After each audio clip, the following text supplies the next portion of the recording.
All of A sudden നിങ്ങൾ പോലും അറിയാതെ സംഭവിച്ചു പോയതാണോ, അല്ലെങ്കിൽ ആവശ്യം ഉണ്ടായിരുന്നോ? ഇത് നിങ്ങൾക്ക് പ്ലാൻ ഉണ്ടായിരുന്നോ? ഇല്ല ഇല്ല പ്ലാൻഡ് അല്ല. പ്ലാൻഡ് അല്ല. പ്ലാൻ അല്ലായിരുന്നു. സീരിയൽ ചെയ്തോണ്ടിരിക്കുകയായിരുന്നില്ല ആ സമയത്ത് അല്ലേ? അപ്പൊ ഈ സീരിയലിന്റെ ഷൂട്ടൊക്കെ ആയപ്പോഴേക്കും കുറച്ച് പ്രോബ്ലം വയറൊക്കെ വന്ന് ആയിരുന്നു. തുടങ്ങിയില്ലേ? ഫസ്റ്റ് മന്തിൽ തന്നെ ഞാൻ സീരിയലിന്റെ ഷൂട്ട് ചെയ്തു. അത് കഴിഞ്ഞപ്പോൾ ഞാനത് നിർത്തി. പിന്നെ വീട്ടിലായിരുന്നു. വീട്ടില് ചെറിയ ചെറിയ പ്രോഗ്രാംസ് ഒക്കെ മാത്രമേ ചെയ്യുന്നുള്ളൂ. അധികം റെസ്റ്റ് ഒക്കെ ആയിരുന്നു. ഓക്കെ. ഒരു ഓൺലൈൻ ചാനലിൽ ഒരു വാർത്ത വന്നേക്കാണ്, വേദനയോടെ മൃദുല അറിയിക്കുന്നു ഇങ്ങനെ ഒരു വാർത്ത. അപ്പൊ നമ്മൾ എന്താ വിചാരിക്കുക, ഇവരെന്ത് വേർപിരിയാൻ പോവാണോ? ഉള്ളടക്കം നോക്കുന്ന സമയത്ത് ഇല്ല, ഇനി അടുത്തൊരു കുട്ടി അടുത്തൊന്നുമില്ല. അതിനാണ് അതെ അതെ അതെ അതെ ആ വാർത്ത കണ്ടിരുന്നോ? അതെ. തലക്കെട്ടിതാ, വേദനയോടെ മൃദുല പറയുകയാണ് ഇനി അത് ഇല്ല. എല്ലാം നിർത്തിയിട്ട് പോകുന്നു അങ്ങനെ കണ്ടോ പറഞ്ഞു, ഞാൻ കണ്ടായിരുന്നു അത്. കണ്ടിരുന്നു ആ, അല്ലേ? അപ്പൊ കഴിഞ്ഞ ദിവസം നമ്മള് സാനിഫിനെയും അതുപോലെ തന്നെ മറിയ ഷെൽജിനെയും ഇന്റർവ്യൂ ചെയ്തിരുന്നു, നിങ്ങളുടെ കൊളീഗിനെ. അപ്പൊ സാനിഫ് പറഞ്ഞൊരു കാര്യമുണ്ട്. അതായത് പണ്ടൊക്കെ ഈ യുവാകൃഷ്ണ എന്ന് പറഞ്ഞു കഴിഞ്ഞാല് ഞങ്ങൾ പറയുമായിരുന്നു, ആദ്യം ഷൂട്ടിന്റെ സമയത്തൊക്കെ ഞങ്ങള് കൊളീഗ്സിനോട് പറയുന്നത് എന്തോ ഒരു ജാടയാണ് അയാള്. അയാള് ഭയങ്കര ജാട, എനിക്ക് അയാളോട് വലിയ താല്പര്യമൊന്നുമില്ല. പിന്നീട് അയാൾ പറയാണ് അത്രയും പാവമായിട്ടുള്ള ഒരു മനുഷ്യൻ, വേറെ ജാട എന്താന്ന് പോലും അദ്ദേഹത്തിനില്ല. അതായത് തുടക്കത്തില് കാണുമ്പോൾ എല്ലാവരും വിചാരിക്കും ഭയങ്കര ആറ്റിറ്റ്യൂഡാണ്, ഭയങ്കര ഫെയർ ആണ്, പ്രശ്നമാണെന്ന്. പക്ഷെ അല്ല, അയാൾ ഭയങ്കര കൂളായിട്ടുള്ള ഭയങ്കര സൗഹൃദമുള്ള ഒരു ആളാണ്. എല്ലാവർക്കും ഇങ്ങനെ ഒരു മിസ്ജഡ്ജ്മെന്റ് ഉണ്ടാവാറുണ്ടോ? എല്ലാവർക്കും ഉണ്ടാവാറുള്ള തെറ്റിദ്ധാരണ. പക്ഷെ വാ തുറന്നാ പോയി, വാ തുറന്നാ അങ്ങനെ പറയത്തില്ല. കാര്യം ഞാൻ ഒരാളുടെ അടുത്ത് മിങ്കിൾ ആവാനായിട്ട് കുറച്ച് ടൈം എടുക്കും. പക്ഷെ മിങ്കിൾ ആയി കഴിഞ്ഞാൽ കംഫർട്ടബിൾ ആണ്. കംഫർട്ടബിൾ ആണ്. അപ്പോൾ ഈ മിങ്കിൾ ആവുന്ന വരെയുള്ള ടൈമിൽ ഞാൻ അവരെ നോക്കില്ല, ശ്രദ്ധിക്കില്ല, ഞാൻ എൻ്റെ കാര്യം നോക്കിയിരിക്കും. അപ്പം ഓൾമോസ്റ്റ് ഉണ്ടാവാൻ സാധ്യതയുള്ളൊരു ഇംപ്രഷൻ എന്ന് പറയുന്നത് ജാടത്തിണ്ടിയാണ് എന്നുള്ളതാണ്. താങ്കൾക്കുണ്ടായ ഒരു ഇംപ്രഷൻ എന്താ കല്യാണത്തിന് മുൻപ്, ഇദ്ദേഹത്തെ പരിചയപ്പെടുന്നതിന് മുൻപായിട്ട്? പരിചയപ്പെടുന്നതിനാണ് നല്ലൊരു സുന്ദരൻ, കാണാൻ കൊള്ളാം. ആ. പിന്നെ എന്റെ ബ്രോ ആയിരുന്നു ഇദ്ദേഹം. ഓക്കെ. ബ്രോ എന്നാ ഞാൻ വിളിച്ചോണ്ടിരുന്നത്. മെസ്സേജ് ഒക്കെ അയക്കുന്ന ബ്രോ സുഖാണ്, എന്തൊക്കെയുണ്ട് വിശേഷം, അങ്ങനെ ആയിരുന്നു. പിന്നെ ഇത് ആക്ച്വലി അറേഞ്ച് താങ്കളുടെ ഉള്ളില് ഇവരുടെ ഒരു പരിങ്ങലുണ്ടായിരുന്നോ? ഇല്ല, ആക്ച്വലി നമ്മൾ ഫസ്റ്റ് സംസാരിക്കുന്ന സമയത്ത് കല്യാണം കഴിക്കണം എന്നുള്ള പ്ലാനൊന്നും ഇല്ല. നമ്മൾ എന്താ പറയുക, ഒരു ഫംഗ്ഷനിൽ വെച്ച് കാണുന്നു, പരിചയപ്പെടുന്നു, ഓക്കെ. അതിനുശേഷം പിന്നെ വല്ലപ്പോഴും ഹായ് ബൈ മെസ്സേജ് അയക്കും, അത്രേ ഉള്ളൂ. അപ്പം ആ സമയത്ത് എനിക്ക് വലിയ ബ്രോ എന്ന് വിളിക്കുന്നത് ഓൾമോസ്റ്റ് എല്ലാവരും അങ്ങനെയാണ് വിളിക്കാറ്. അപ്പം അതുകൊണ്ട് എനിക്ക് വലിയ ഇതൊന്നും തോന്നിയിരുന്നില്ല. പിന്നെ ഈ കല്യാണ ആലോചനകളൊക്കെ വരുന്നു, ഭയങ്കരമായിട്ട് വീട്ടുകാർ ആലോചിക്കുന്നു. അപ്പോൾ എനിക്ക് എൻ്റെ ഒരു കൺസെപ്റ്റിലാണെന്നുണ്ടെങ്കിൽ ആരെങ്കിലും കല്യാണം കഴിക്കുന്നതിനോട് താല്പര്യമില്ല. നമുക്ക് അത്യാവശ്യം കുറച്ചെങ്കിലും അറിയാവുന്ന ഒരാളായിരിക്കണം, എന്നാലേ അവരുമായിട്ട് നമ്മൾ ഒത്തുപോകുന്നു നമുക്ക് ജഡ്ജ് ചെയ്യാൻ പറ്റുള്ളൂ. അതോടൊപ്പം തന്നെ അത്യാവശ്യം കുറച്ച് ടാലന്റ് ഉള്ള ഒരാളായിരിക്കണം എന്ന് എനിക്ക് നിർബന്ധമുണ്ട്. അതായത് ഇൻഡസ്ട്രിയിൽ നിന്ന് തന്നെ ഒരു ആളായി കഴിഞ്ഞാൽ നല്ലത് എന്നൊരു തോന്നലുണ്ടായിരുന്നു. പക്ഷെ ആ തോന്നൽ ആദ്യം തന്നെ അടിച്ചമർത്തപ്പെടുകയായിരുന്നു. എൻ്റെ കൂടെയുള്ള കൊളീഗ്സ് എല്ലാവരും പറഞ്ഞു, ഒരിക്കലും നീ ഇൻഡസ്ട്രിയിൽ നിന്ന് ഒരു പെൺകുട്ടീനെ കല്യാണം കഴിക്കരുത്. കല്യാണം കഴിച്ച് കഴിഞ്ഞാൽ ഈഗോ ഉണ്ടാവും, ഡിവോഴ്സ് ആവും.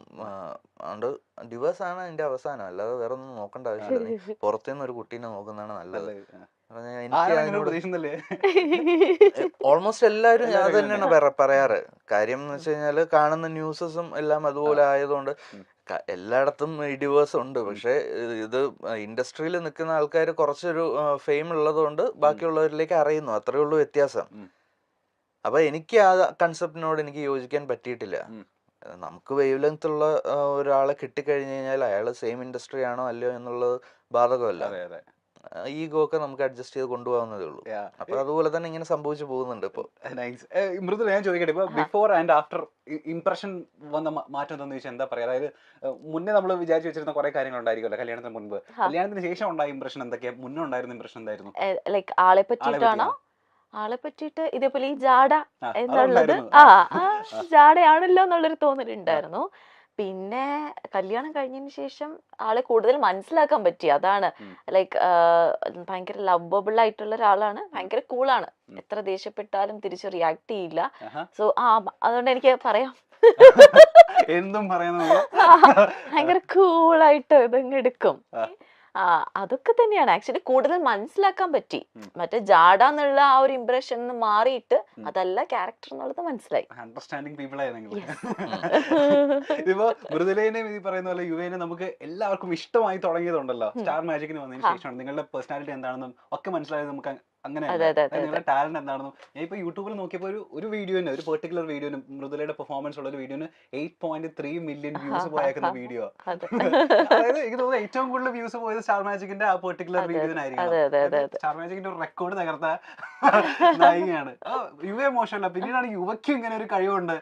മെയ്ഡ് ഫോർ ഈച്ച് തരാണ്. മിമിക്രി ഇവർ രണ്ടുപേരും തോളോട് തോള് നിൽക്കുന്ന കപ്പിളാണെന്ന് നമ്മൾ പിന്നീടാണ്.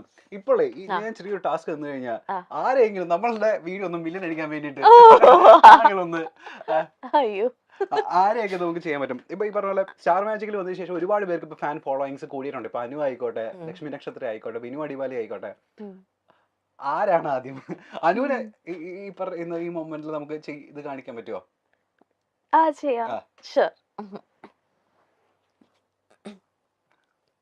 ഇത് ഞാൻ എന്തിരടി നീ പറയണത്? കുറെ നേരമായിട്ട് ഞാൻ നോക്കുന്നുണ്ടടി. നീ നീ നീ ഇത് കണ്ട, ഈ ഫോട്ടോ നീ കണ്ട? അയ്യോ എന്ത് നല്ല രസമുണ്ടല്ലേ, ഞാൻ അപ്പോഴേ പറഞ്ഞതാണ്. ഓ എനിക്ക് വയ്യ. എന്നെ കൊള്ളാമോടി, നീ പറ. ഈ ഉടുപ്പ് കൊള്ളാമോടി, പറയടി. കുഴപ്പമൊന്നും ഇല്ലല്ലോ അല്ലേ? ഇതെന്തോന്ന്, നിന്റെ ലിപ്സ്റ്റിക് എന്തോന്ന്? കൊള്ളില്ല. കൊള്ളാല്ലേ? ഏതാണ് ഇതുപോലെയൊക്കെ തന്നെയാണ് ഫ്രെയിമിൽ നമ്മള് അനുവിനെ കാണുന്നതല്ലേ? അതിന് ഈ പറഞ്ഞ ഇതൊന്നുമില്ല, ഫേക്ക്നെസ് ഒന്നുമില്ല. ആളെങ്ങനെയാണോ അതുപോലെ തന്നെ. ചേട്ടന്റെ അങ്ങോട്ടേക്ക് ഒന്ന് പ്ലേറ്റ് മാറ്റാണ്. ചേട്ടൻ ഈ പറയുന്ന പോലെ ബിനു അടിമാലിനെ അവതരിപ്പിക്കുന്ന കണ്ട സമയം നമ്മൾ ഞെട്ടിപ്പോയിട്ടുണ്ടായിരുന്നു. കോളേജിലെ അത്യാവശ്യം മിമിക്രി ഒക്കെ ചെയ്യുന്ന ആളായിരുന്നോ? കോളേജിൽ ഡിഗ്രിക്ക് പഠിച്ചുകൊണ്ടിരുന്ന സമയത്ത് ഇതേപോലെ കോമ്പറ്റീഷൻ, കോളേജ് ലെവലിലുള്ള കോമ്പറ്റീഷൻ, ആർട്സ് ഫെസ്റ്റിനൊക്കെ ചെയ്യുമായിരുന്നു. പ്രൈസ് വാങ്ങിക്കുമായിരുന്നു. ഇതറിയായിരുന്നോ? കല്യാണത്തിന് മുന്നേ അറിയാം? അന്ന് അവതരിപ്പിച്ചപ്പോഴാണ് ആദ്യമായിട്ട് അറിയുന്നത്. ആണല്ലേ? ഓ ചേട്ടാ. അതിന് ശേഷം പിന്നെ പ്രാക്ടീസ് അങ്ങനെയൊന്നും ഇല്ലായിരുന്നു. അന്ന് എന്തോ അങ്ങനെ തോന്നി, കുറച്ച് സൗണ്ടുകളൊക്കെ ചെയ്തപ്പോൾ ഓക്കെ ആയിട്ട് തോന്നി. അങ്ങനെ പിന്നെ കയറി പെർഫോം ചെയ്തതാണ്. അപ്പൊ ഞാൻ ചോദിക്കട്ടെ, മിമിക്രി ഉണ്ട്, മാജിക് ഉണ്ട്, മെന്റലിസം ഉണ്ട്, ഡാൻസ് ഉണ്ട്, പാട്ടുണ്ടെന്ന് ആരും പറയുന്നത്? പാട്ടുണ്ട്. എന്താ ചെയ്യാ? ഡാൻസ് അത്രക്കില്ല. റീൽസിലൊക്കെ നമ്മള് ഡാൻസ് കളിച്ച് ഏതൊരു കൊറിയോഗ്രാഫറിന്റെ കൂടെയുള്ള ഡാൻസ് ഒക്കെ നമ്മൾ കണ്ടിരുന്നു റീൽസില്. ഒന്നും മോശമല്ല. ഇപ്പൊ നമ്മൾ ആരെയാ ചെയ്യാൻ പോകുന്നത്? അപ്പൊ ബിനിച്ചേട്ടൻ ചെയ്യാം, നന്നായിട്ട് ചെയ്യും. ബിനിച്ചേട്ടൻ ചെയ്യും. ബിനിച്ചേട്ടൻ, നോബിച്ചേട്ടൻ, അവരൊക്കെ അത് മതി. ഓക്കെ ജസ്റ്റ് ഒന്ന് ട്രൈ ചെയ്ത് നോക്കാം. അത്രേ ഉള്ളൂ. എന്റെ പൊന്നടാവേ, ഞാനവിടെ വന്ന് ഇരിക്കുമ്പോണ്ടല്ലോ ഇന്റർവ്യൂവിന്, എന്റെ എതിരെ എന്നെ പോലെ വേറൊരുത്തൻ. അപ്പൊ ഞാൻ ആലോചിക്കുക, ഇവനിത് ഇവിടെ നിന്നാടാ എന്റെ പൊന്നെ വന്നതെന്ന്. ഇങ്ങനെയൊക്കെ പറഞ്ഞിട്ട് പരിപാടിയും ചെയ്തിട്ട് പോവാനായിട്ട് പറ്റുമോ? നീക്കൊന്ന് ആലോചിച്ച് നോക്കിയത് ഇവിടെ നിന്ന് എന്താ സംഭവം നടക്കണേന്ന്. എന്നെ പൊന്നടവേ, ഒരു രക്ഷയില്ല. ബിനുചേട്ടന് മുമ്പിൽ പെർഫോം ചെയ്തിട്ടില്ലേ? ഇത് ബിനുചേട്ടൻ എല്ലാവരും ഈ പറയുന്ന പോലെ കോമഡി കളിച്ചിട്ട് മറ്റേ ഇൻസൾട്ട് ചെയ്യുന്ന ആളാണല്ലോ. ഈ ചേട്ടന്റെ മുൻപിൽ ഈ സാധനം അവതരിപ്പിച്ച സമയത്ത് ചേട്ടന്റെ റെസ്പോൺസ് എന്തായിരുന്നു? പുള്ളി ഡയറക്റ്റ് ആയിട്ട് കേട്ടിട്ടില്ലെന്ന് തോന്നുന്നു. പുള്ളി ഇല്ലാത്തൊരു എപ്പിസോഡിലായിരുന്നു ഞാൻ പെർഫോം ചെയ്തത്. ചേട്ടന്റെ റെസ്പോൺസ് അതിനുശേഷം പിന്നെ പുള്ളി എന്ന് പറഞ്ഞാ കൊള്ളായിരുന്നു കേട്ടോ. ഇനി ആരാ നോബി ചേട്ടൻ ചെയ്യാൻ പറ്റുമോ? നോബി ചേട്ടൻ്റെ എനിക്ക് ഓർമ്മയില്ല, മൈൻഡിൽ നിന്ന് പോയി ആ സാധനം. വേറെ ആരെങ്കിലും ചെയ്യുമ്പോ? അല്ലാതെ നമുക്ക് മറ്റേ ഫിലിമിലൊക്കെ ഉള്ള കുറച്ച് ആൾക്കാരുടെ